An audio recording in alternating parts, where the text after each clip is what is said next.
हमारे देश के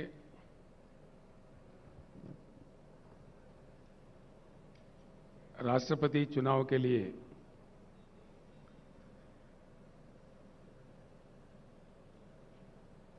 चुने गए सम्मानित नेता माननीय यशवंत सिन्हा जी मंच पर उपस्थित टीआरएस पार्टी के लोकसभा के नेता श्री नामा नागेश्वरराव जी, राष्ट्रपति चुनाव के लिए कोऑर्डिनेशन कमेटी जो बनी उसके चेयरमैन भूतपूर्व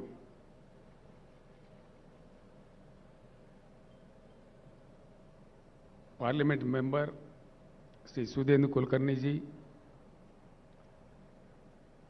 माननीय मंत्रीगण, माननीय पार्लियामेंट के सदस्य, तेलंगाना लेजिस्लेटिव काउंसिल के सदस्य और हमारे तेलंगाना विधानसभा के विधायक भाइयों बहनों, मैं आप सबको नमस्कार करता हूं।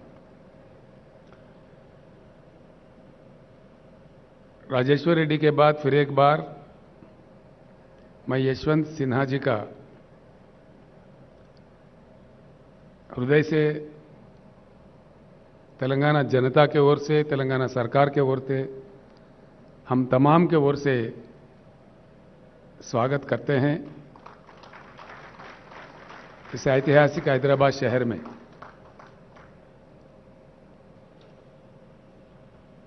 यशवंत सिन्हा जी एक अच्छे सच्चे टॉल पर्सनालिटी है। उन्होंने अपने करियर एडवोकेट के रूप में स्टार्ट की है, बाद में वो आईएएस अधिकारी भी बने, अधिकारी के रूप में भी कई सेवाएं देश को उपलब्ध कराए। उसके बाद राजनीति में आए और सम्मानित रूप से एक बार वो वित्त मंत्री थे देश के और एक्सटर्नल अफेयर्स मिनिस्टर भी रह चुके हैं। उसके बाद उनके जो इनसाइट्स थे, जो मंत्रालय वो संभाल रहे थे, अंतर्राष्ट्रीय स्तर पर भी पेरिस में उनको पुरस्कार दिया गया, उनको सम्मानित भी किया गया। ऐसे एक नेता को आज स्वागत करने में हम फख्र महसूस करते हैं। आज हम भाग्यशाली है कि एक अच्छे नेता को अच्छे ढंग से हमने राष्ट्रपति पद के लिए चुना है और आज हैदराबाद में जब वो आए, हम बड़ी अच्छी तादाद में उनके स्वागत भी किए हैं। इस चीज को लेकर देश के सारे पार्लियामेंटेरियंस को मैं एक अपील करना चाहूंगा। भारत में हमारे लोकतंत्र है, we have a democracy in practice in India. इससे पहले जब वीवी गिरी साहब राष्ट्रपति चुनाव के लिए लड़ रहे थे, उस समय हिंदुस्तान में एक नारा चला कि भाई आत्म प्रबोध से वोट दीजिए, और उसी के अनुसार वीवी गिरी जी का भी जीत हुआ। यह हमारे देश के इतिहास में है। आज मैं सारे भारत के पार्लियामेंटेरियंस को, जितने भी पार्लियामेंट मेंबर्स हैं, विधायक हैं, जो भी इस चुनाव के लिए, राष्ट्रपति चुनाव के लिए वोट देने के लायक है, उन सारे भाइयों से बहनों से मैं अपील करता हूं, तुलना करके देखिए दोनों कैंडिडेट के बीच में और आपके आत्मा के अनुसार, आत्मा प्रबोध के अनुसार यशवंत सिन्हा जी का तायीद कीजिए।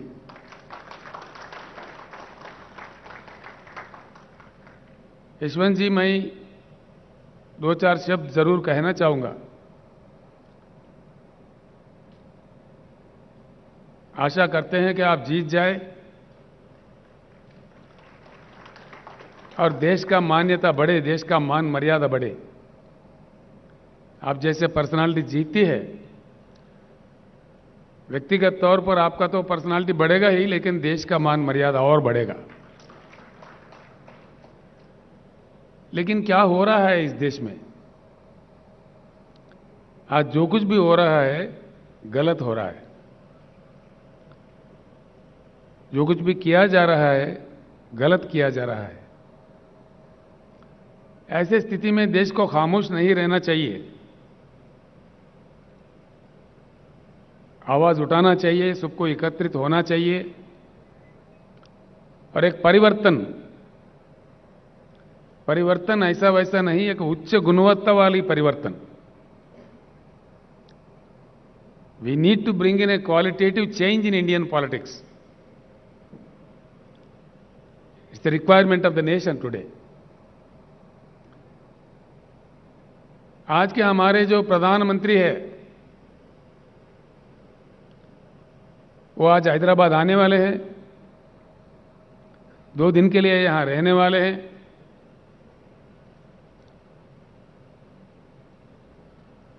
गला फाड़ फाड़ के हमारे खिलाफ बोलने वाले हैं।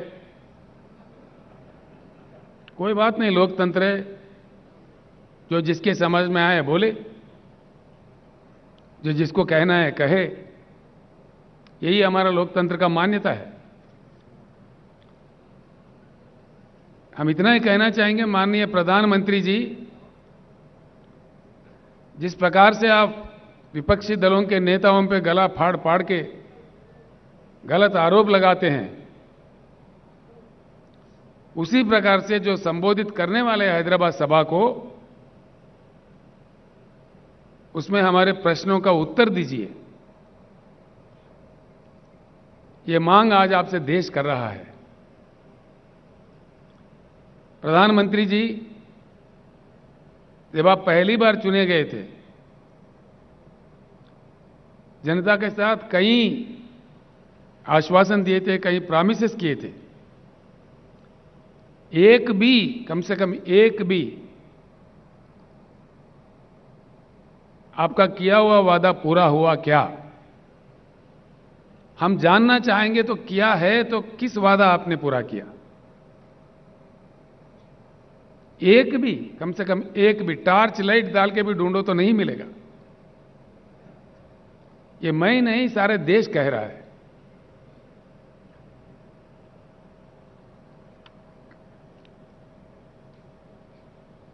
आप समझते हैं आपसे बड़ा बुद्धिशाली कोई है ही नहीं। ठीक बात है। किसानों के बारे में, जो हमारे देश का बहुत बड़ा हिस्सा है, देश के अन्नदाता है, आपने कह दिया किसान का इनकम डबल करेंगे। डबल तो हुआ ही नहीं, खर्चा डबल हुआ जरूर। आपने जिस प्रकार से डीजल बढ़ा दिए, पेट्रोल बढ़ा दिए, बिजली का कीमत बढ़ा दिए, खाद का कीमत बढ़ा दिए, उससे इन्वेस्टमेंट डबल जरूर हो गया है।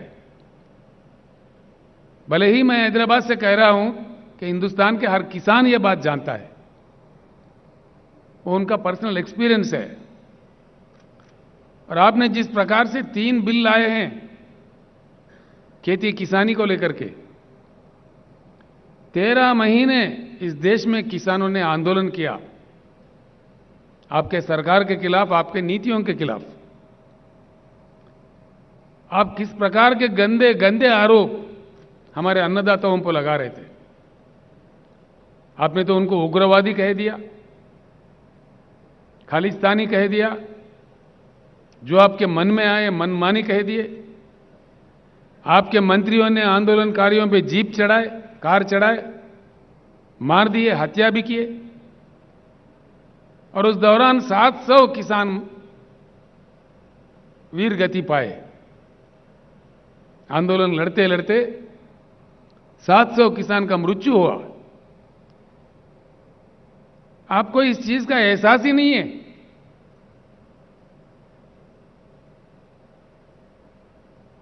कोई दया नहीं है? क्या ये सच नहीं कि 700 किसान मारे गए? यहां से मैंने ऐलान किया था यशवंत जी,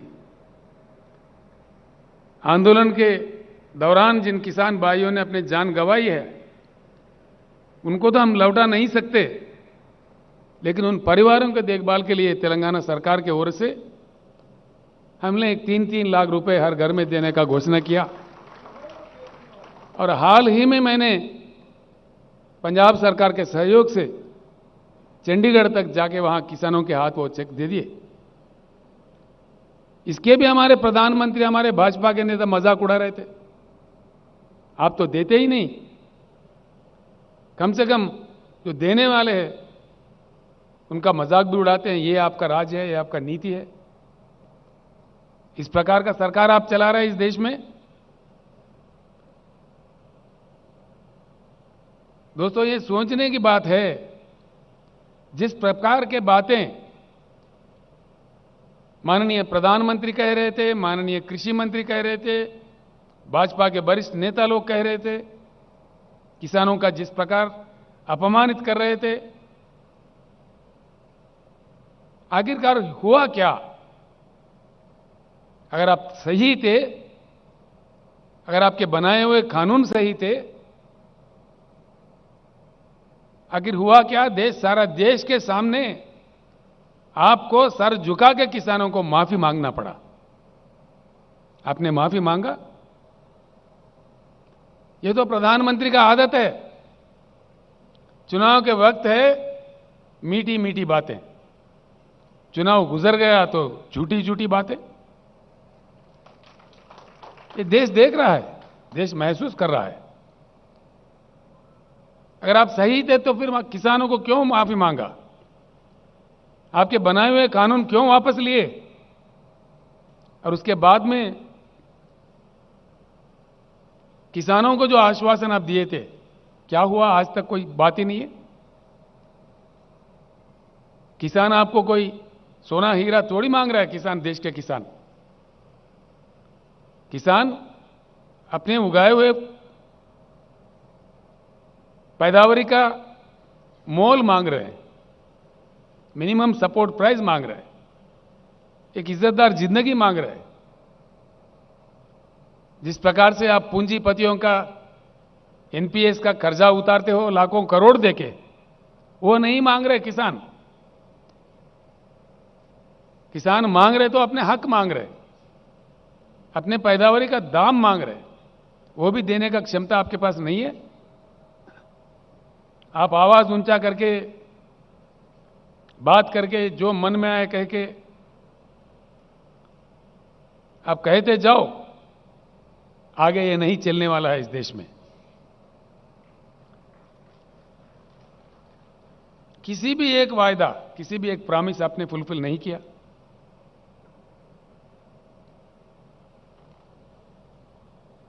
आप जो अपने आप का तारीफ करते हो, हर चीज में देश का मान मर्यादा खत्म होते जा रहा है। आपका तानाशाही दिन ब दिन बढ़ते जा रहा है, जो देश के लिए खतरा है। मैं इसीलिए सबसे हमेशा कहते आ रहा हूं और आगे कहेंगे भी कि राजनीतिक परिवर्तन से इस देश में कुछ बदलने वाला नहीं है, कुछ बदलाव होने वाला भी नहीं है। राजनीतिक परिवर्तन होगा, जरूर होगा, कोई परमानेंट नहीं है। मोदी जी से पहले भी कई प्रधानमंत्री बने। तो जनता जिसको मौका देता है सेवा करने का, करके अपने रोल निभा के चले जाते हैं। मोदी जी, मुझे लगता है कि एक भ्रम में है कि हम ही परमानेंट है। कोई परमानेंट नहीं है, ये अननेचुरल है। इस देश में लोकतंत्र है, इसलिए परिवर्तन कभी भी संभव है, असंभव नहीं है। क्या चला रहे हैं आप? देश में क्या हो रहा है, किस प्रकार का नीतियां अपनाया जा रहा है।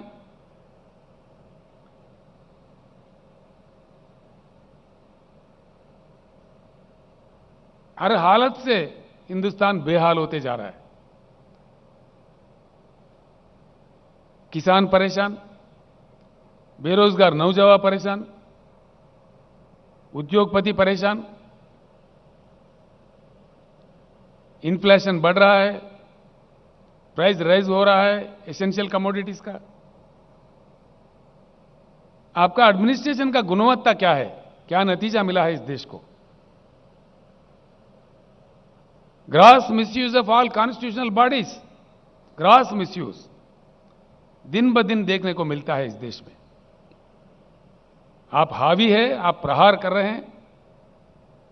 जो आपके विरोध में बोलता है उनको सताया जाता है। लोकतंत्र का खात्मा कर रहे हैं आप, लोकतंत्र का हत्या कर रहे हैं। राज्यों के सरकार को गिराने में आप व्यस्त है। अब तक नौ सरकारें आपने गिराई है, यह आपके रिकॉर्ड में है।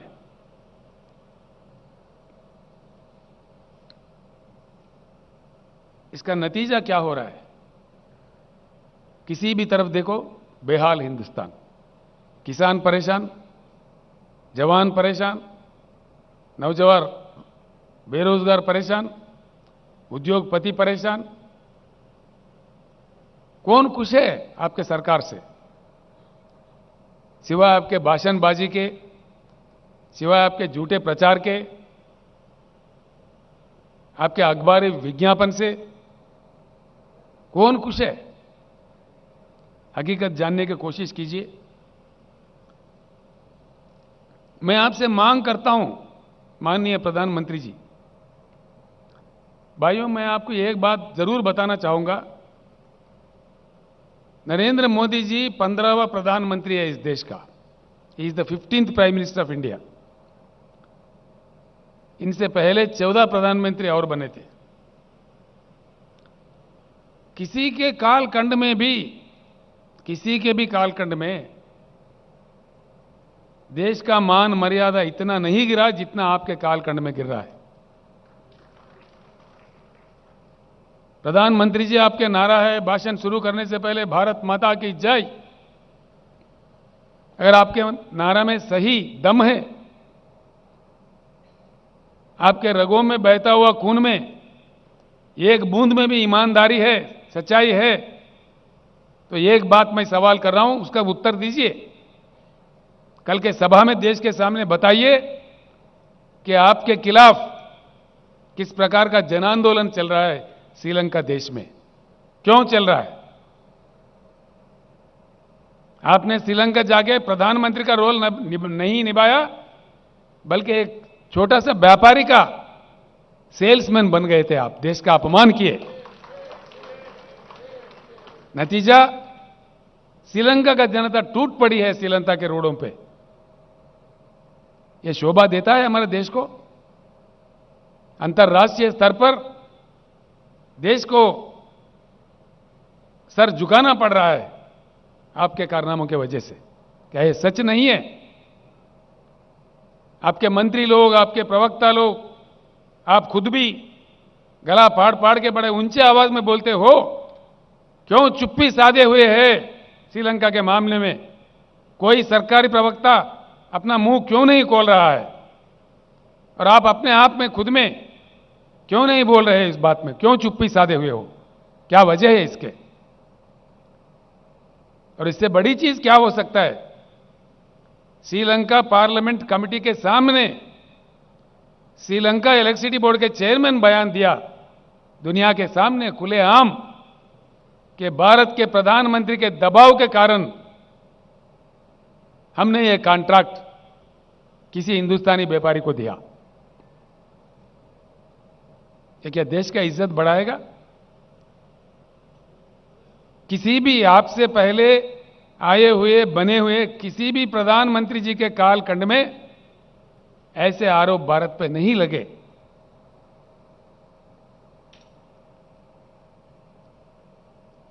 भले ही आप खामोश हो, हम खामोश नहीं बैठेंगे। हम जरूर लड़ते रहेंगे।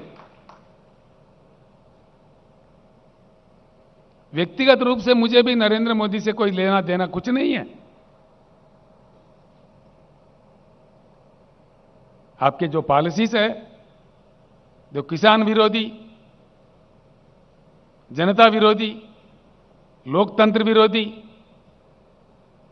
तानाशाही पॉलिसीज जो है, जिस प्रकार का जुल्म, सरकारी संस्थाओं का दुरुपयोग आप कर रहे हैं, उसके विरोध में हम बात करेंगे। पॉलिसीज पे हम बात कर रहे हैं। अगर आप ईमानदार है, सच्चे हैं, तो कल के पब्लिक मीटिंग में हैदराबाद से ही भारत के जनता को उत्तर दीजिए। बताइए साफ साफ क्या हुआ श्रीलंका में, यह हम आपसे पूछ रहे हैं। वरना हम आपको दोषी मानेंगे, बिल्कुल दोष देंगे आपको।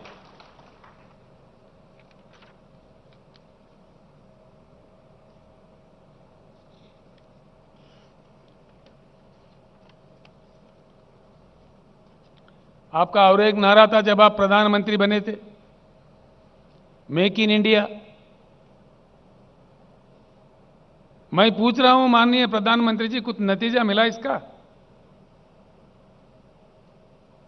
आपके डर से, आपके रवैया से, आपके नीतियों से पूंजीपति अपने निवेश को वापस लेकर देश से भाग रहे हैं। भूतपूर्व केंद्रीय सरकारों के गलत से पहले हमारे देश से बहुत सारा ब्रेन ड्रेन हुआ। अब आपके कालखंड में आज निवेश का ड्रेन हो रहा है।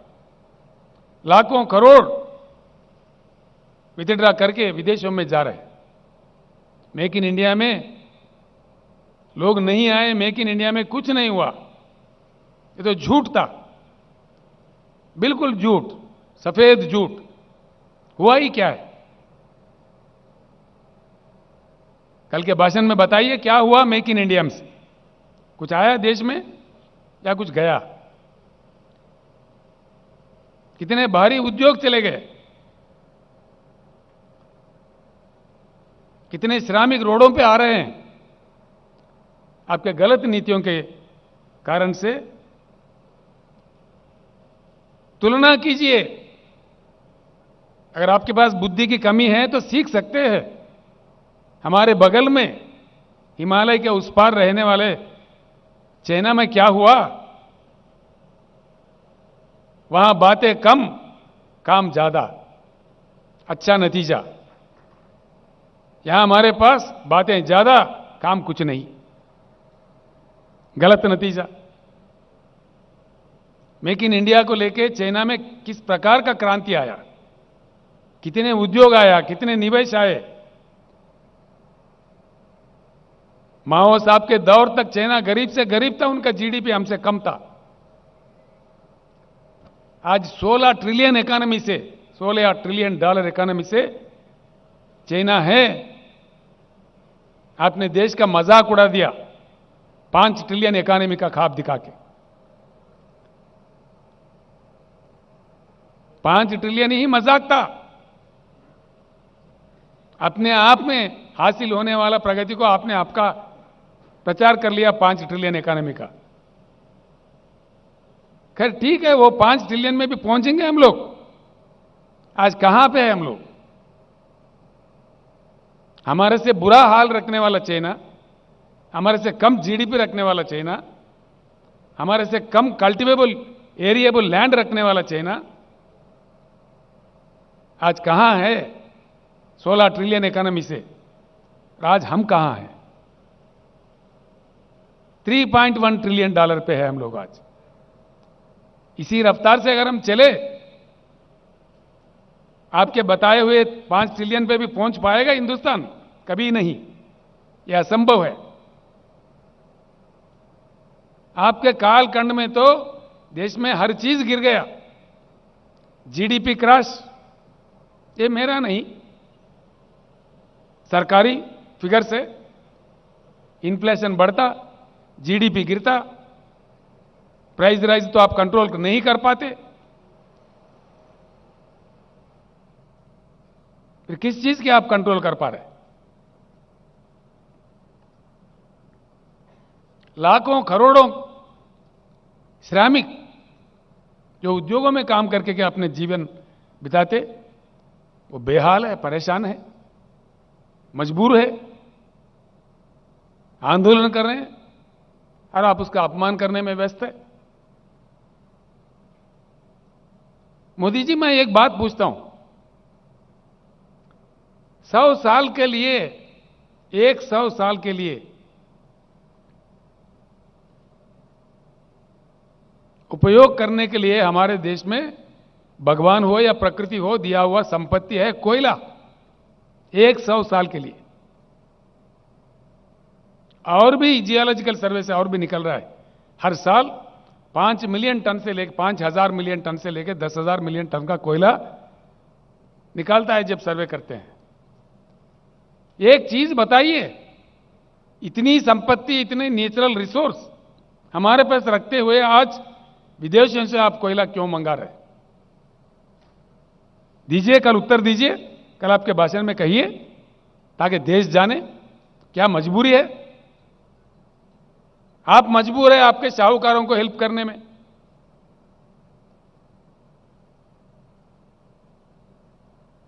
आप तो है मजबूर, राज्यों के सरकार पे दबाव डाल रहे, हुकुम पे हुकुम दिए जा रहे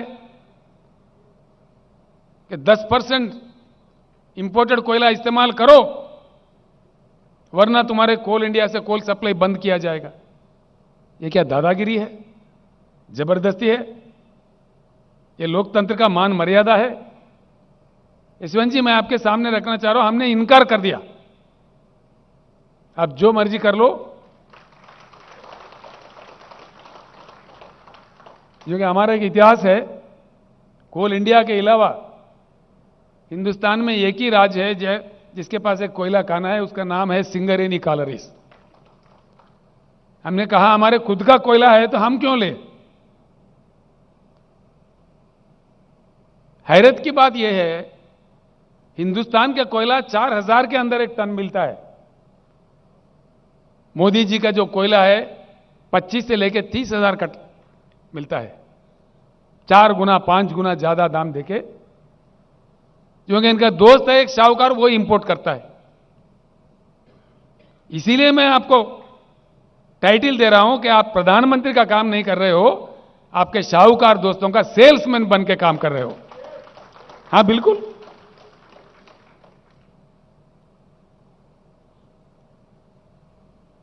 हम आपका कोई व्यक्तिगत निंदा नहीं कर रही है, आपका जो कोयला इंपोर्ट पॉलिसी है उस पे हम आपको दोषी ठहरा रहे हैं। अगर आप दोषी नहीं है, आप सही है, तो कल उत्तर दीजिए। कल के आम सभा जो बड़े हिंदुस्तान के आपका सारा फौज उतार के आप आयोजित कर रहे हो, खुशी की बात है, कीजिए, हमें उससे कोई एतराज नहीं है।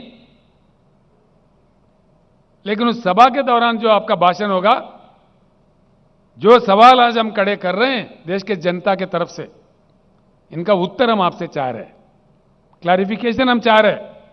अगर आप निर्दोष हो तो बताइए, देश के सामने रखिए।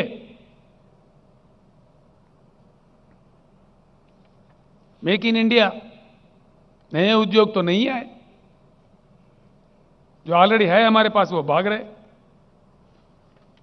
फिएट कंपनी चला गया, फोर्ड कंपनी चला गया, जनरल मोटर्स चला गया, डॉटसन चला गया, यूनाइटेड मोटर्स चला गया, हार्ली डेविडसन चला गया। क्या ये सच नहीं है? यह है मेक इन इंडिया का नतीजा? ये तरीका है देश चलाने का? इन चीजों से देश का विकास होगा? विकास नहीं, सत्यानाश होगा। अगर ये माहौल ऐसे ही बने रहे, पूंजीपति अपने निवेश को विथड्रॉ करे, हमारे देश से इंडस्ट्री भाग रहा है, निवेश का ड्रेन हो रहा है, हम स्पेक्टेटर बने रहेंगे, देश का सर्वनाश होगा।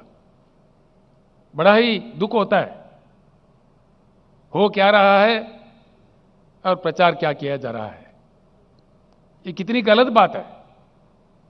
हमारे इतने विशाल देश है, विशाल जनता है, 140 करोड़ पे पहुंच रहा है हमारे पॉपुलेशन। इनके साथ जो आप खिलवाड़ा कर रहे हो, मजाक कर रहे हो, ये देश के हित में अच्छा नहीं है, बिल्कुल गलत है। आपने एक भी बात निभाया क्या? आपने कह दिया काला धन वापस लाएंगे, आया क्या मोदी जी? अगर आया तो कहां आया? अरे आखिर हम जानना चाहते हैं कितना काला धन वापस आया भाई।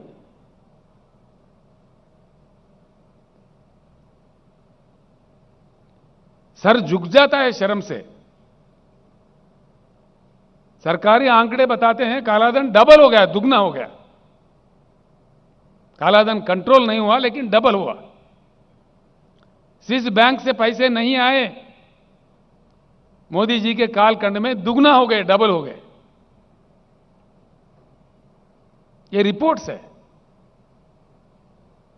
ये हमारे आरोप नहीं है, हकीकत है।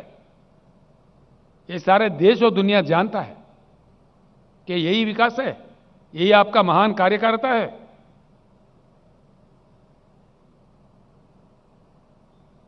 एक भी वादा, कम से कम एक, भाइयों बहनों 2022 तक कोई आदमी, कोई कुटुंब ऐसा नहीं रहेगा कि जिसके पास मकान नहीं हो। दिया?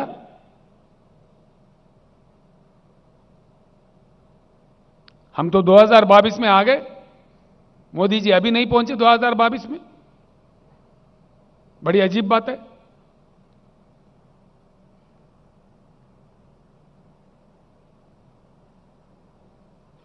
भ्रष्टाचार मुक्त भारत, मोदी जी का एक पॉपुलर नारा, मैं ना खाऊंगा ना खाने दूंगा। आप तो इतना खा गए, इतना खिला रहे आपके शाहूकारों को, घोटाले लाखों करोड़ों में जा रहा है।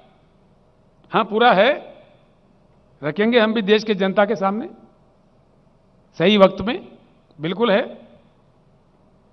किस किस देश से, किस किस आपका व्यापारियों का आपने सेल्समैन बन के काम किया, उसके पीछे कितने बड़े बड़े घोटाले हैं, देश जान चुका है मोदी जी। आप डरा धमका के कितनों की आवाज दबाओगे, कितनों को रोकोगे? भ्रष्टाचार बढ़ गया देश में, घोटाले बढ़ गए, बैंक के लुटेरे बढ़ गए, एनपीएस का लेवल इस कद में बढ़ा। मोदी जी आपसे पहले नॉन परफॉर्मिंग अकाउंट्स का जो गिनती है वो सिर्फ 4-5 लाख करोड़ में थे। आज एनपीएस का क्या दर है? 20 लाख करोड़। ये है विकास मोदी जी। इस तोहफा दिया आपने देश को, क्या ये भी गलत है? हम जो कह रहे हैं सच कह रहे हैं, आप ही के बताए हुए आंकड़े कह रहे हैं, ये हमारे आंकड़े नहीं है। These figures are not mine. This figure has been given by the Honorable Finance Minister of India as an answer to the question in the Parliament. The rate of NPS in India today is about 18.6 lakh crores. पता नहीं उसके बाद में और कितने बड़े। This is the reply by the Honorable Finance Minister of India. यह आपके गतिशील विकासशील नीतियों का नतीजा है क्या? किस चीज का यह नतीजा है? आपके गलत कारनामों से, गलत उसूलों से, गलत फैसलों से देश का मान मर्यादा गिर रहा है, जीवन प्रमाण गिर रहा है, लोगों में आक्रोश बढ़ रहा है। ये सच है। 15 लाख देंगे, हर किसी के खाते में आ जाएंगे। 15 पैसे नहीं है। लोग इंतजार कर रहे हैं, कभी कह रहे हैं मोदी जी हम तो आपको वोट देते रहेंगे 15 लाख जब तक हमारे खाते में नहीं है। आशा है कि आप देंगे। कभी गा रहे हैं आपके गुणगान।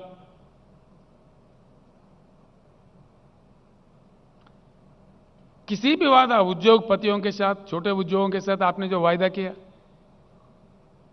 एमएसएमई को 1 घंटे के अंदर लोन देंगे, महीनों भर भी इंतजार करें, नहीं मिलता।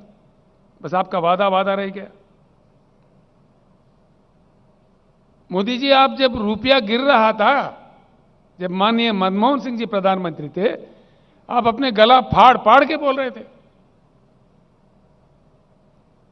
आज रुपये का वैल्यू क्या है, मैं पूछ रहा हूं आपसे, कल उत्तर दीजिए।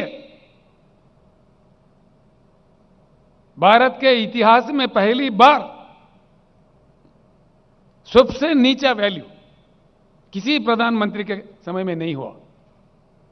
यह भी आपको शोभा देता है प्रधानमंत्री जी? 79 रुपीस यूएस डॉलर के प्रति आज हमारा रुपये का वैल्यू है 79 रुपीस। अरे बाप रे, ये देश का हालत को बता रहे, आपका कितना महान एडमिनिस्ट्रेशन है, इसका यह नतीजा है। आप ही कह रहे थे, मैं जानना चाहता हूं भाई, नेपाल का रुपया नहीं गिरता, बांग्लादेश का नहीं गिरता, सिर्फ भारत का ही क्यों गिरता? हम जानना चाह रहे हैं मोदी जी, आज भारत का ही रुपया क्यों गिरता?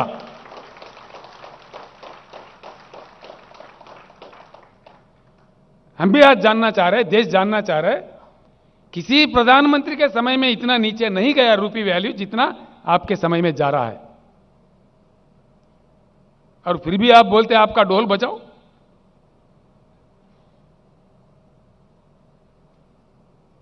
क्या यह सच्चाई नहीं है?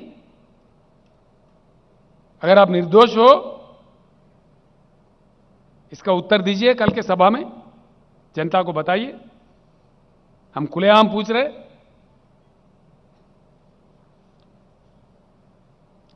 न मकान दिए, न दुकान दिए, न वादा किया गया पैसे दिए, न नौकरी दिए। 2 लाख 2 करोड़ नौकरियां हर साल। अब हैरत की बात यह है, नया तो नहीं मिले, लेकिन जिस कदर आप प्राइवेटाइज कर रहे हैं, एलआईसी जैसे संस्था को भी बेच रहे, नवरत्ना को भी बेच रहे, लोगों को रोड पे लाया जा रहा है। नया तो नहीं मिले, लेकिन है जो मौजूदा है वो भी जा रहा है। ये मेरा बात नहीं, सारे देश ये बात जानता है।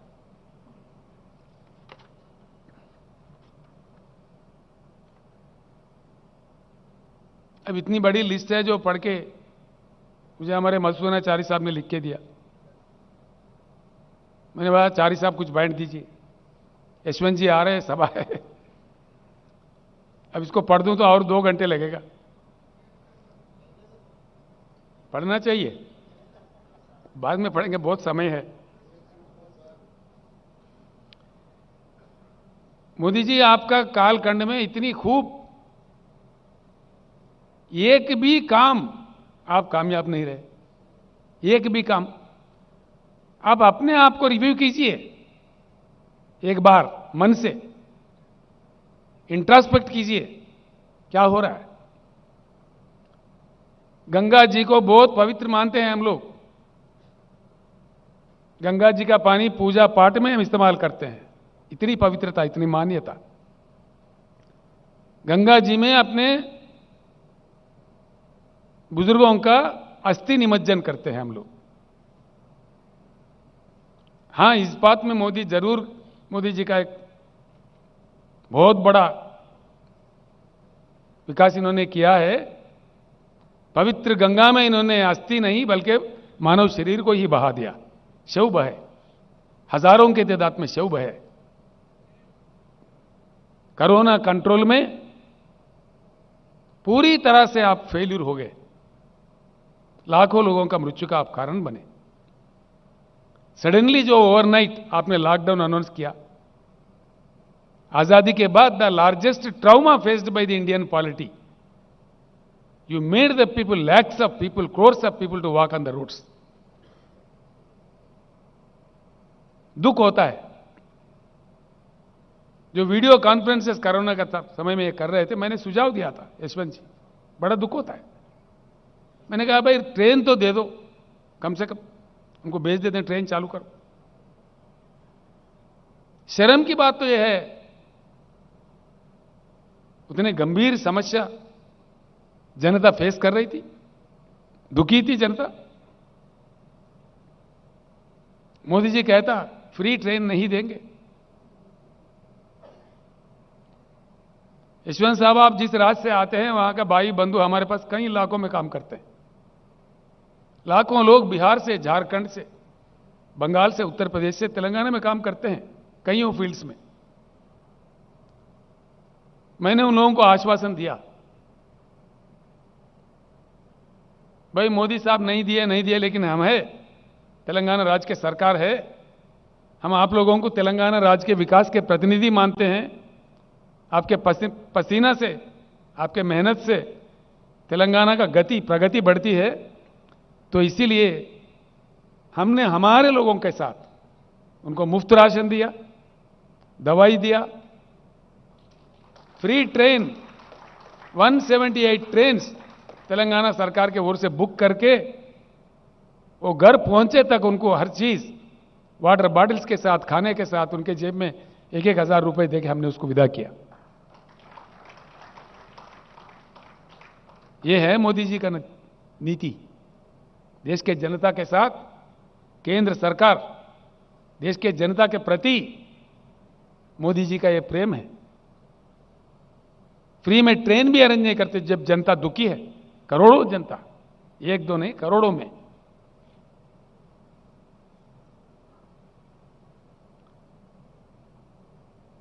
हर चीज, हर पॉलिसी देश को नष्ट कर रहा है।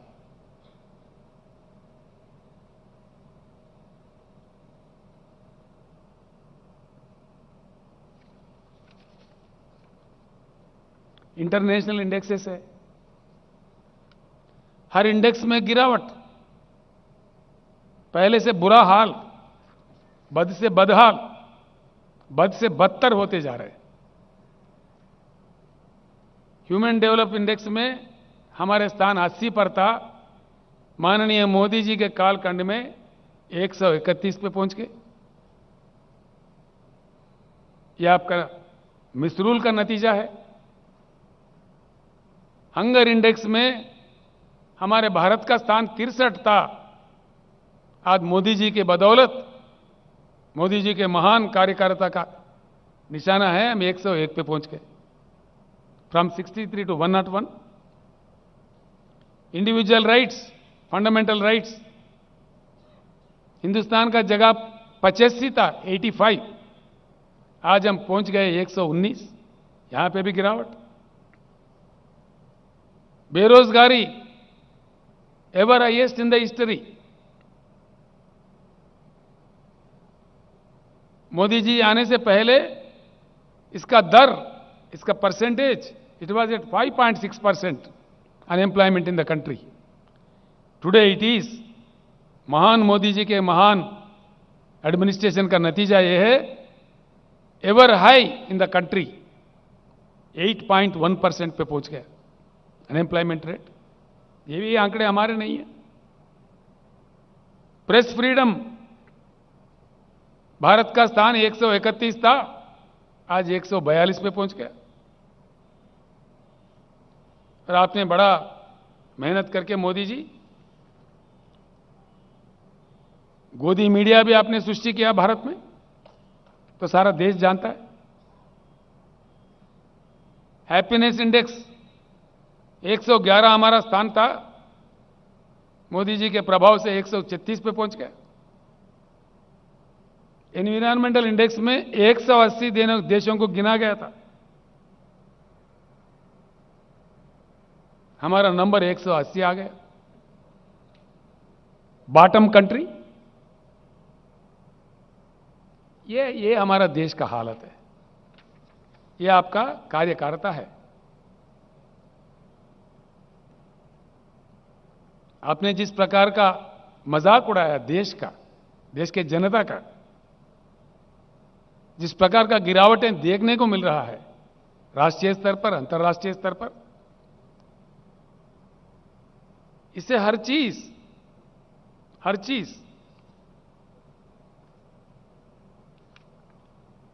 खराब होते जा रहा है। कईयों बातें एक तरफ ये है तो दूसरी तरफ आप क्या कर रहे हैं? Successfully killing the democracy every day,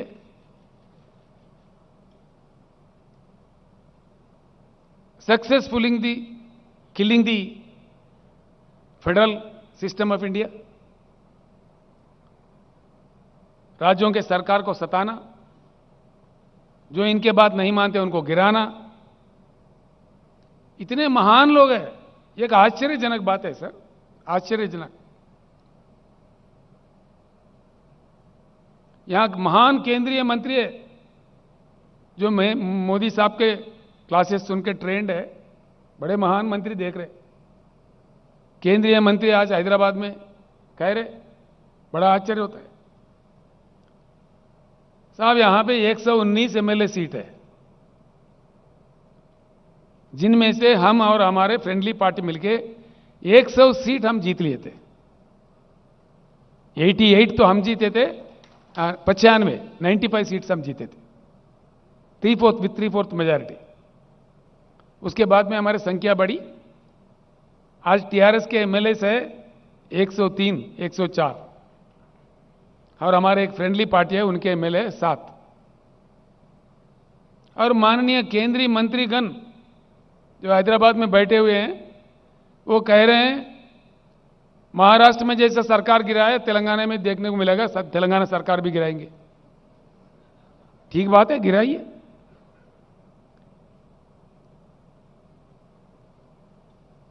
हम भी इंतजार कर रहे हैं उस बात का, ताकि हम फ्री हो जाए, आपको दिल्ली से उतार देंगे।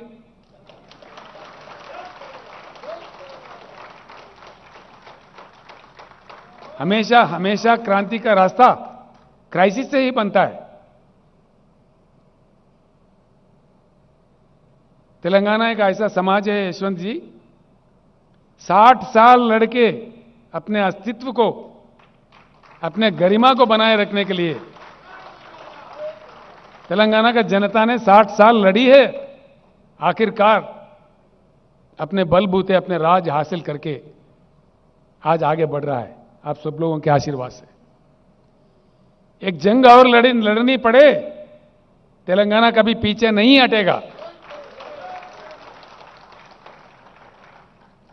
दूसरी तरफ भारत का अपमान इस कदर हो रहा है अंतर्राष्ट्रीय स्तर पर, जिससे हमें बहुत बड़ी चिंता है। करोड़ों लोग, हमारे लोग बाहर अपना जिंदगी जीते हैं, छोटा मोटा बड़ा कुछ ना कुछ नौकरी, करोड़ों, कई करोड़ है। जिस प्रकार का द्वेष, विद्वेष, डिवीजन, हेट्रेड, युवाओं का सोच विचार को आप पोल्यूट कर रहे हैं, यह देश के लिए अच्छा है मोदी जी? मैं कह रहा हूं, हमारा इतिहास है, हमारे परंपरा है, हमारा देश का गरिमा है, सहनशील देश है, हमारे सहिष्णुता है, हमारा संस्कार रही है। जीवो और जीने दो। आप आधा पेट खाओ लेकिन अगला को खिलाओ। शास्त्री जैसा महान नेता उपवास रखने के लिए कहा, सब देश के लिए, देश के गरीबों के लिए। जो अमीर लोग हैं हफ्ते में एक बार का खाना बंद करके गरीबों को दो, ऐसे महान नेता थे। आज किस प्रकार के नेता हम देख रहे हैं? इधर खुदवाई करो, उधर खुदवाई करो। यह है देश भारत। किस भारत का सपना आपने बताया चुनाव के दरमियान, और किस प्रकार का नजारा आप आज दिखा रहे हैं? आपका प्रदर्शन किस प्रकार का विष द्वेष, जो अंतर्राष्ट्रीय स्तर पर हम गिर रहे हैं, भारत देश का अपमान हो रहा है, जो आगे के लिए अच्छा नहीं है। It's not at all good for the country. बिल्कुल। Democracy is killed, federalism is killed. कानून बदल के, रास्ते बदल के, राज्यों के पैसे छीन लो, टैक्स को सेस में बदलो। यशवंत जी, करीब 30 लाख करोड़ जिनमें से राज्यों को हिस्सा देना था टैक्स, इन्होंने टैक्स को नाम दिया सेस। आप जानते हैं, you know it very well, because you are the great finance minister of India, you know the insights. करीब 30 लाख करोड़ अकेले ही ले लिए।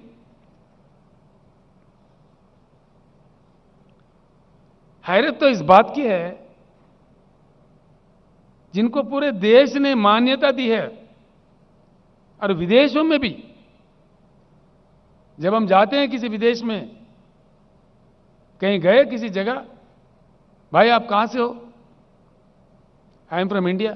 अच्छा, you are from Gandhi's place, mister Gandhi's place, the great peace messenger mister Gandhi, the messenger of non violence, the father of the nation.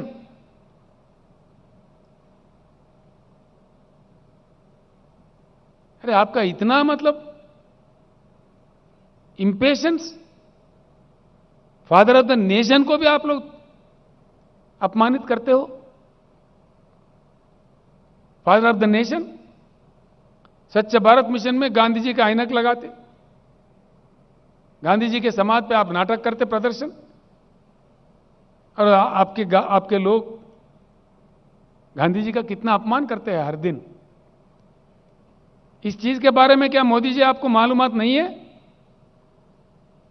कि आप इतने दुर्बल प्रधानमंत्री हैं, कमजोर प्रधानमंत्री हैं, इनको कंट्रोल नहीं कर पाते? गांधी जी को हमारे देश में हमारे देशवासी अपमानित करे, ये अपने आप को अंतर्राष्ट्रीय स्तर पे सर झुकाने की बात है, भारत के गरिमा को कम करने की बात है। ये भारत के इज्जत को बढ़ावा नहीं देगा। क्या कहेंगे दुनिया हमको, बाहर देशों में क्या कहेंगे लोग हमको? हमारे, जिनको हमने जाति पिता, जो फादर ऑफ द नेशन कहा, हम खुद उनके अपमान करें तो अंतर्राष्ट्रीय स्तर पर भारत का गरिमा क्या होगा? इतना भी आपके पास इंफॉर्मेशन नहीं है मोदी जी? आप अंदर से उचका रहे हो, बाहर नाटक कर रहे हो। देश जान गए आप क्या है।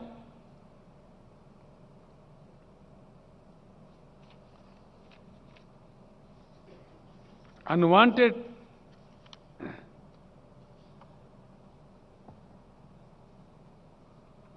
और आपके नीति देखिए, किसी भी प्रधानमंत्री के समय जब सारा दुनिया पार्लियामेंट्री डेमोक्रेसी अडॉप्ट किया है, चुनाव के प्रक्रिया को लेकर चला रहे, हमारे जैसे कई देश हैं जहां चुनाव के जरिए सरकारों को चुने जाते हैं। तो किसी भी प्रधानमंत्री कभी भी ये गलती नहीं करे कि दूसरे देशों के चुनाव के संदर्भ में हम दखल अंदाजी ना दे। पता नहीं कौन जीतेगा कौन हारेगा। जब दुनिया के साथ जीना है, हर देश के साथ हमारे संबंध अच्छे रखने पड़ते हैं। It's a dire necessity of the country to keep good relations with all the nations. Modi ji की महानता यह है, उनका बुद्धि देखिए, कुशलता। ये गए ह्यूस्टन में, अमेरिका में, अमेरिका अध्यक्ष का लड़ाई लड़ने गए और कह दिया वहां पे, अब की बार ट्रंप सरकार। अब ट्रंप गया गंगा में, तो भारत कहां जाए? ये नीति है। ये जो काम आपने किया, जान के किया या अनजाने में किया मोदी जी? कोई देश का प्रधानमंत्री ऐसे करेगा कभी भी? आप क्या समझे अमेरिका अध्यक्ष चुनाव को? अहमदाबाद म्युनिसिपल कॉर्पोरेशन इलेक्शन समझा? कोई जिम्मेदारी थी जब आप ये बात कह रहे थे? इतना बड़ा देश का क्या कर रहे थे आप? मजाक उड़ा रहे थे आप। ये है जी इनकी नीति। ये है हमारे देश के महान प्रधानमंत्री जो गला फाड़ फाड़ के बोलते हैं, धूम धूम मचा देते हैं छोटी छोटी बात पे। बताइए, आपने कहा कि नहीं कहा आपके ह्यूस्टन के सभा में? अगर कहा तो क्यों कहा? मैं तो डिमांड करता हूं, देश से माफी मांगिए आप। हां, बिल्कुल डिमांड करते हैं। जो अपने भारत के गरिमा को कम किया है।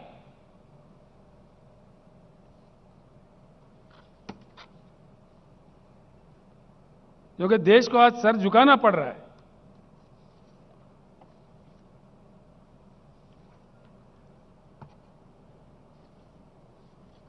आखिर में ही एक बात कह के अपने शब्द खत्म करूंगा। मोदी जी भगवान है ये मान रहे लोग, ठीक बात है। जो कि अच्छे इंसान को इंसान ही बने रहना चाहिए, भगवान कभी बनना नहीं चाहिए। इंसान को ऐसे ख्वाब कब दिखने लगते हैं? अपने अहंकार जब सर पे आ जाता है, तभी ऐसे बातें, ऐसे विकृत, एक मनोवैज्ञानिक विकृति है। मोदी जी एक बात का उत्तर दीजिए, जरूर हम मांग करेंगे। What is the greatness of mister Narendra Modi? आपको जनता ने जो मैंडेट दिया 10 साल का 2 बार चुन के, आपने 8वां साल का भी बजट पेश कर दिया, यानी 80% आपका कालखंड का समय खत्म हुआ और आपने बता दिए कि आप में कितनी क्षमता है। You have exhibited your capability and your level of capability, your capability level is, देश में 70,000 टीएमसी पानी की उपलब्धि है। आप कम से कम पीने का पानी भी फराहम नहीं करें जनता को।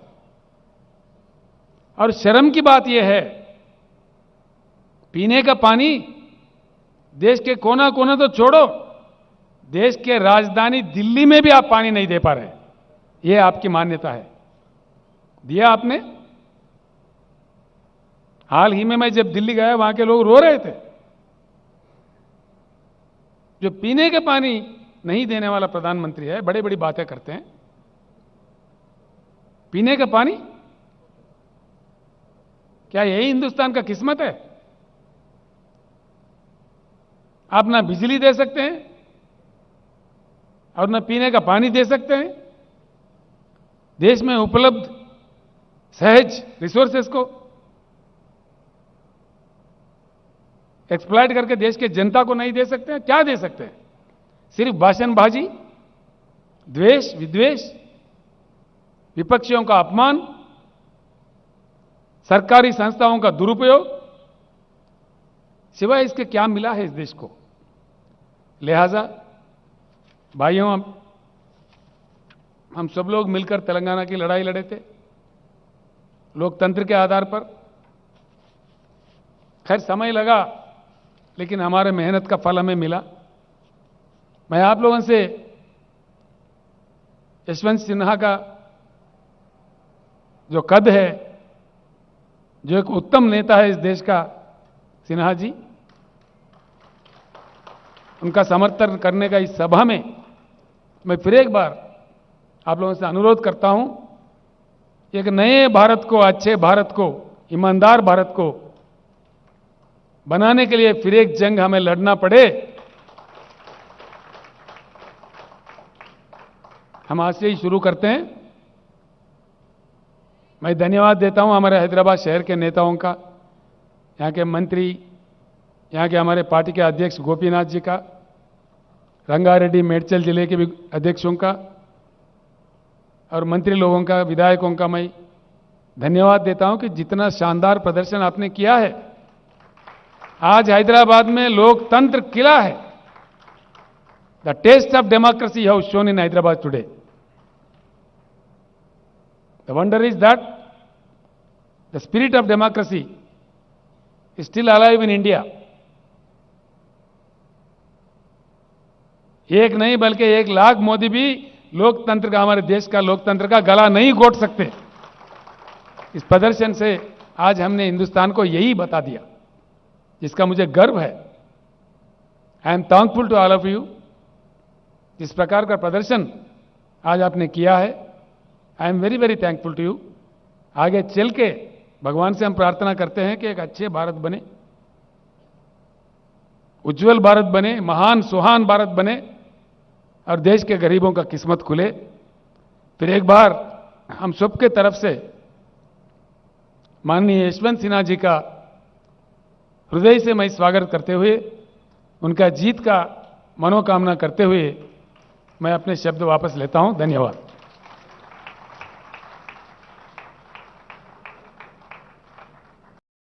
Thank you for watching. Like చేయండి, షేర్ చేయండి, సబ్స్క్రైబ్ చేయండి.